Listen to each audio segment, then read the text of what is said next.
দারুল কিরাত Majidia Fultali trust ওভারভিলিয়ে France শাখার গ্রীষ্মকালীন কোর্সের সমাপনী অনুষ্ঠান সম্পন্ন হয়েছে।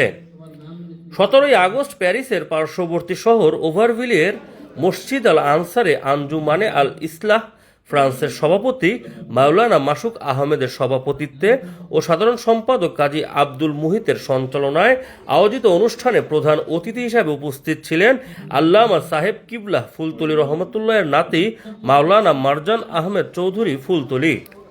সাফওয়ান খালেদের তিলওয়াত ও আবু সাইদ সায়েমের নাতে রাসূল সাল্লাল্লাহু আলাইহি সাল্লাম পরিবেশনের মাধ্যমে শুরু হওয়া অনুষ্ঠানে কোরআন ও সুন্নাহর আলোকে মূল্যবান আলোচনা করেন আঞ্জুমানে আল ইসলাহ ফ্রান্সের উপদেষ্টা আমিনুর রশিদ টিপু, ওভারভিলিয়ে বাংলাদেশি কমিউনিটি মসজিদের সভাপতি সালেহ আহমেদ, আঞ্জুমানে আল ইসলাহ ফ্রান্সের সহসভাপতি সিদ্দিকুর রহমান, যুগ্ম সাধারণ সম্পাদক শাহ আব্দুল আজিজ জায়েদ, সাংগঠনিক সম্পাদক জিল্লুর রহমান, অর্থ সম্পাদক আহসান হাবিব শাহ, প্রচার সম্পাদক আব্দুর রশিদ চৌধুরী সহ আরও অনেকে। কারি খালেদ আহমেদের ফলাফল ঘোষণা এবং ছাত্রীদের পুরস্কার ও সার্টিফিকেট প্রদানের মাধ্যমে অনুষ্ঠানের সমাপনী হয়। Channel 26 news desk.